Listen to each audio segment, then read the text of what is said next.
2026 ICSE board এক্সামের প্রস্তুতি পর্ব ইতিমধ্যে তোমাদের সকলের মধ্যে নিশ্চয়ই শুরু হয়ে গেছে, কিন্তু তবুও তোমরা প্রত্যেক পরীক্ষার্থী অর্থাৎ প্রত্যেক স্টুডেন্টস এখনো ভালোভাবে জানো না যে তোমাদের কোয়েশ্চেন পেপারের প্যাটার্নটা ঠিক কী হতে চলেছে 2026-এ, এবং তোমাদের সম্পূর্ণ সিলেবাসটা ঠিক কী, এবং তোমাদের যে 4টে পাঠ্য বই আছে সেই পাঠ্য বইগুলোর মধ্যে ঠিক কতটা তোমরা পড়বে বা কতটা থেকে বা কোথা থেকে তোমরা প্রশ্নের উত্তরগুলো লিখে আসবে কোয়েশ্চেন পেপারে। হ্যালো স্টুডেন্টস, চলে এসেছি তোমাদের সামনে আমার আজকের নতুন ভিডিও নিয়ে। আমার আজকের ভিডিওতে আমি 2026 আইসিএসসি বোর্ড অ্যাপিয়ারিং ছাত্রছাত্রীদের জন্য বাংলা প্রশ্নপত্রের একটা প্যাটার্ন অর্থাৎ প্রথম থেকে শেষ পর্যন্ত কোয়েশ্চেন পেপারের যে প্যাটার্ন হতে চলেছে তোমাদের বোর্ড এক্সামে, সেটা নিয়ে যেমন হাজির হচ্ছি, ঠিক সেই সাথে আমার এই ভিডিওতে তোমরা দেখতে পাবে বা জানতে পারবে ভিডিও থেকে এই পরীক্ষায় তোমাদের সম্পূর্ণ সিলেবাসটা ঠিক কী বা কতটা। তাহলে চলো আমরা শুরু করি আমাদের আজকের বিষয়। প্রথমেই বলবো তোমাদের ফুল মার্কস বেঙ্গলিতে যে রাইটিং পেপার তোমরা পাবে, কোয়েশ্চেন পেপার তোমরা পাবে, সেখানে ফুল মার্কস আছে 80, অর্থাৎ 80 মার্কসের এক্সামটা তোমরা রিটেন দিতে চলেছো। এছাড়া যে 20 মার্কসটা বাদ গেল 100 মার্কস থেকে, তোমরা ইতিমধ্যে সেখানে স্কুলের প্রজেক্ট বা অন্যান্য যে কোনোভাবে স্কুল সেই 20 মার্কসটা তোমাদের জন্য নিশ্চয়ই তুলে রাখছে বা সিকিউর করে রাখছে। এছাড়া যে 80 মার্কসের পেপার তোমরা হাতে পেতে চলেছো সেই নির্দিষ্ট দিনটিতে, তার প্যাটার্ন ঠিক কী হবে তোমরা যারা জানো তাদের জন্য তো নয়, কিন্তু যারা জানো না তাদের এ কথাটা না বললেই নয়, তোমাদের পেপার কিন্তু দুটো ডিভিশনে ভাগ করা থাকবে। কোয়েশ্চেন পেপার সেকশন এ এবং সেকশন বি। এই সেকশন এ তে থাকবে তোমাদের রাইটিং স্কিল এবং সেকশন বি তে তোমাদের যে টেক্সচুয়াল প্রশ্ন। সেকশন এ তে তোমাদের যে রাইটিং স্কিলসটা আছে সেখানে ঠিক কী কী বিষয় তোমরা পাচ্ছ সেটা একটু ভালো করে আগে জেনে নাও। সেকশন এ তে তোমাদের থাকছে 40 মার্কস, সেকশন বি তেও থাকছে 40 মার্কস। সেকশন এতে তোমরা পাচ্ছ প্রবন্ধ রচনা বা এসে রাইটিং, সেখানে তোমাদের জন্য ধার্য থাকছে 15 মার্কস। এই এসে রাইটিং কিন্তু তোমাদের যে কোনো ধরনের আসতে পারে, সেই বিষয় নিয়ে আমি প্রচুর ভিডিও করেছি, আবারও হয়তো এক্সামের আগে কোনো না কোনো একটা ভিডিও তোমাদের জন্য আপলোড করব।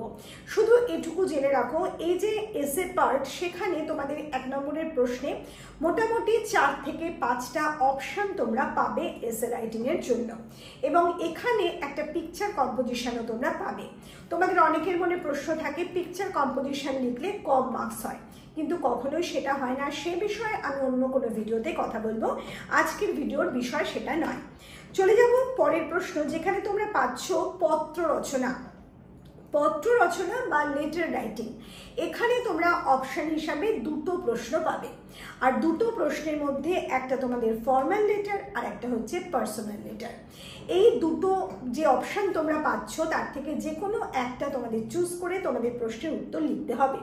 এই লেটার রাইটিংয়ে তোমরা পাচ্ছ 7 মার্কস। এই 7 মার্কসে আউট অফ 7 পেতে গেলে ঠিক কী কী করতে হবে সেটা নিয়েও আমার ভিডিও অলরেডি আপলোড করা আছে, তোমরা চাইলে আমাদের চ্যানেল সার্চ করে দেখতে পারো। এখানে তোমরা পাচ্ছ কম্প্রিহেনশন বলে একটা প্যাসেজ। এই প্যাসেজের জন্য তোমাদের থাকছে 10 মার্কস, যেখানে 2 মার্কসের 5টা প্রশ্ন তোমাদের দেওয়া থাকবে। সেই 5টা প্রশ্নের উত্তর যদি সঠিকভাবে দিতে পারো তাহলে ওখানে কিন্তু 10 মার্কসে তোমরা 10 পেতে পারো। এই কম্প্রিহেনশনে তোমাদের একটা প্যাসেজ দেওয়া থাকবে, সেই প্যাসেজটা সাধু ভাষাও হতে পারে, চলিত ভাষাও হতে পারে, কিন্তু তোমাদের আনসার লিখতে হবে সম্পূর্ণ চলিত ভাষায়, অর্থাৎ যে ভাষায় তোমরা কথা বলো সেই ভাষায় কিন্তু তোমাদের আনসারটা লিখতে হবে। সাধু ভাষায় সম্পূর্ণ কপি করে আনসার লিখলে কিন্তু তোমরা ভালো মার্কস পাবে না। সেকশন এতে এছাড়াও যেটা থাকছে সেটা হচ্ছে গ্রামার বা ব্যাকরণ পার্ট। সেখানে তোমরা পাচ্ছ 8 মার্কস। এখানে 8টা কম্পালসারি তোমাদের এমসিকিউ দেওয়া হবে। সেই এমসিকিউগুলো তোমরা যদি সঠিকভাবে লিখে আসতে পারো তাহলে এখানেও কিন্তু তোমরা 8 মার্কস তুলে নিতে পারবে নিঃসন্দেহভাবে। আমরা সেকশন বি নিয়ে আলোচনা করার আগে একটা কথা বলবো, তোমরা যারা আমাদের ক্র্যাশ কোর্স জয়েন করেছো তারা ইতিমধ্যে জেনে গেছো যে কিভাবে তোমাদের প্রিপারেশনটা তোমরা করবে রচনা, লেটার রাইটিং অথবা কম্প্রিহেনশনের ক্ষেত্রে। কিন্তু যারা জয়েন করোনি তাদের জন্য বলছি যে তোমরা অবশ্যই প্রত্যেক দিন একটা করে এসে, যে কোনো এসে বাড়িতে পড়বে, যে কোনো লেটার রাইটিং পড়বে। যত বেশি পড়বে তত কিন্তু তোমরা সমৃদ্ধ হবে এবং পড়ার মধ্যে দিয়ে তোমরা বুঝতে পারবে ঠিক কিভাবে তোমরা প্রশ্নপত্রে সেই আনসারটা গুছিয়ে লিখতে পারবে। যাই হোক, আমরা সেকশন বি নিয়ে এবার আলোচনা করব। সেকশন এতে যেমন আমরা 40 মার্কসের প্রশ্ন পেয়েছিলাম, সেকশন বিতেও কিন্তু একইভাবে আমরা 40 মার্কসের প্রশ্নই পাবো। এই 40 মার্কসে তোমরা কি কি পাচ্ছ? এই 40 মার্কসে তোমাদের 4টে পাঠ্য বই থেকে, 4টে পাঠ্য বই কেন তোমরা অনেকেই নিশ্চয়ই জানো, আবার অনেকেই জানো না যে তোমাদের আইসিএসসি বোর্ডে টোটাল 4টে পাঠ্য বই আছে। সংকলিতা গদ্য, সংকলিতা পদ্য, উপন্যাস চাঁদের পাহাড় বিভূতিভূষণ বন্দ্যোপাধ্যায় রচিত এবং মোহিত চট্টোপাধ্যায় রচিত নাটক জাম্বো। এই 4টে বইয়ের মধ্যে সংকলিতা গদ্য এবং পদ্য একটা মাত্র বইয়ের মধ্যে থাকে বলে তোমরা অনেকে ভুল করো যে এটা একটা পাঠ্য বই, কিন্তু ব্যাপারটা আদৌ তাই নয়।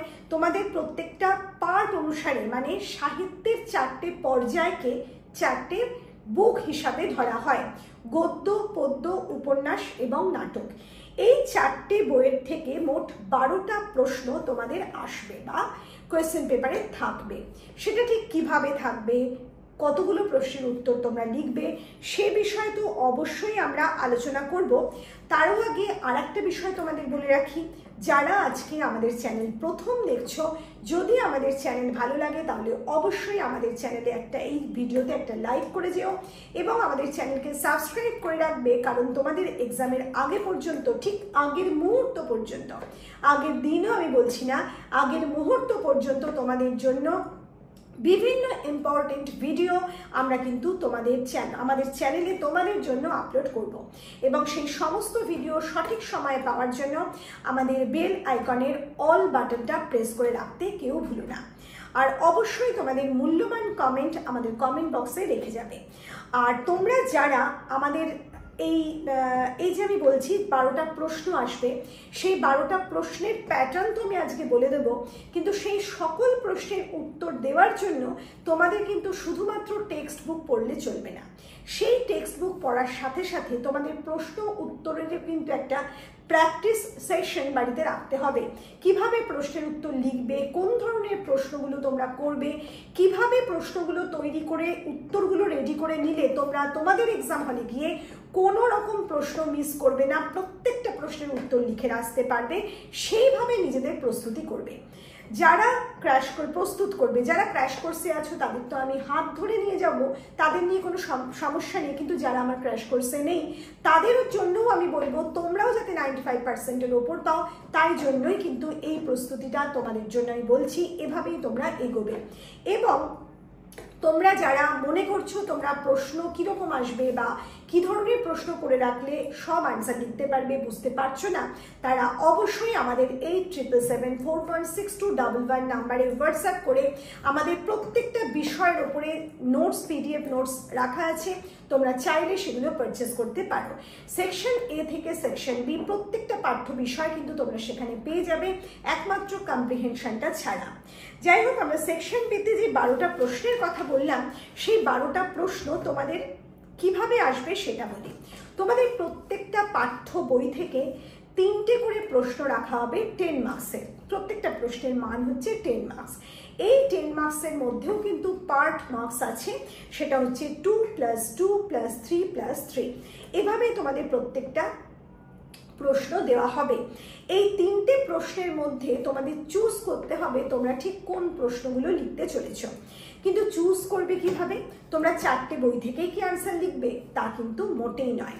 এই 4টে পাঠ্য বইয়ের মধ্যে তোমাদের প্রথমেই চুজ করে নিতে হবে দুটো যে কোনো বই। যে কোনো দুটো বই চুজ করার পর তোমরা সমস্ত প্রশ্নের উত্তর কিন্তু ওই দুটো বই থেকেই লিখতে পারবে। বাকি দুটো বই থেকে তোমরা যদি প্রশ্ন উত্তর এরপর লেখো, সেটা কিন্তু তোমাদের কখনোই ধার্য করা হবে না, মানে গ্রহণ করা হবে না, তোমাদের আনসার হিসাবে সেটা বাতিল করে দেওয়া হবে। আর এই যে বললাম 12টা প্রশ্ন থাকবে, 12টা প্রশ্ন থাকলেও 12টা প্রশ্নের উত্তরে তোমাদের কিন্তু লিখতে হচ্ছে না। এই 12টা প্রশ্নের মধ্যে যে কোনো দুটো পাঠ্য বই থেকে টোটাল 4টে প্রশ্নের উত্তর তোমাদের লিখতে হবে।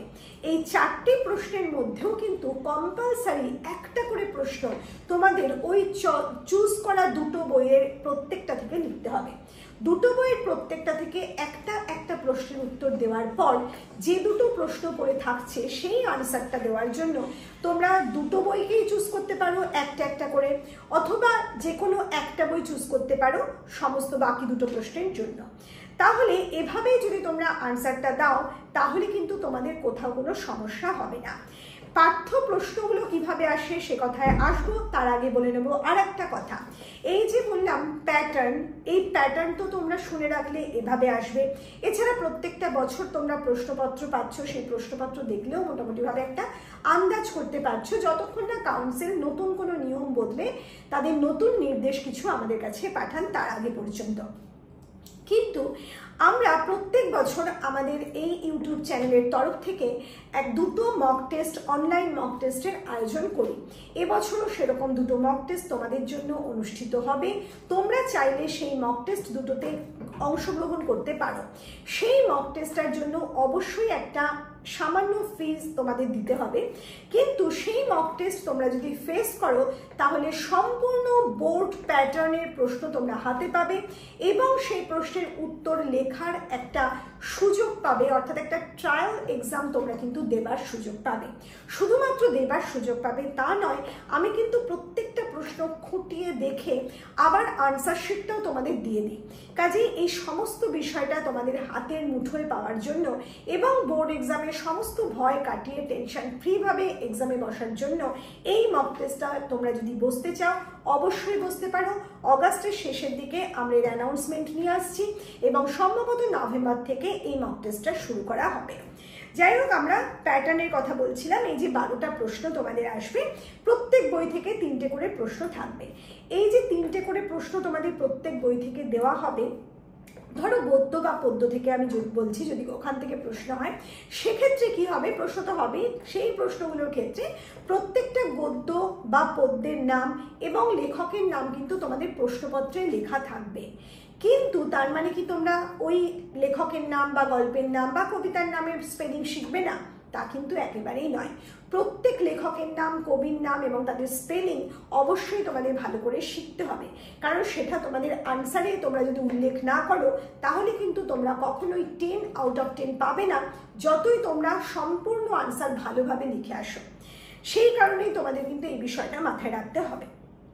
প্রত্যেকটা পাঠ্য বই থেকে এই যে প্রশ্নগুলো আসবে, 3টে করে প্রশ্ন, সেই 3টে করে প্রশ্নের জন্য পাঠ্য বিষয়গুলো থেকে তোমাদের যদি টেক্সট গদ্য পদ্য হয় যে কোনো গদ্য পদ্য থেকে, অথবা উপন্যাসের যে কোনো পার্ট থেকে, নাটকের যে কোনো পার্ট থেকে তোমাদের একটা করে লাইন তুলে দেওয়া হবে এবং সেই লাইনের ওপরে প্রশ্ন করা হবে।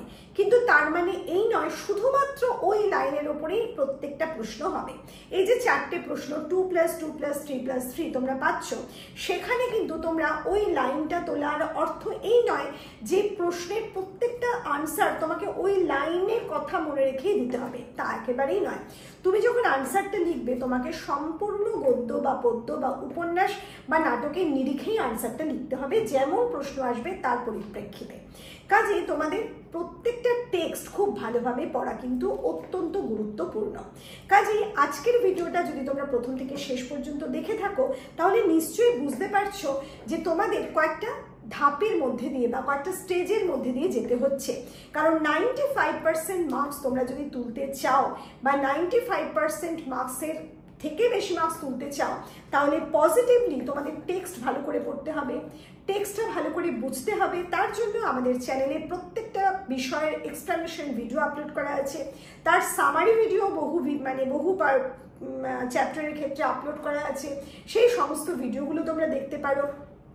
আর তোমাদের এক্সপ্লেনেশন শোনার পর বা ভালো করে বিষয়টা বুঝে নেওয়ার পর, টেক্সট পড়ার পর তোমাদের প্রশ্ন উত্তর রেডি করতে হবে। প্রশ্ন উত্তর রেডি করার জন্য আমি তোমাদের হেল্প করছি।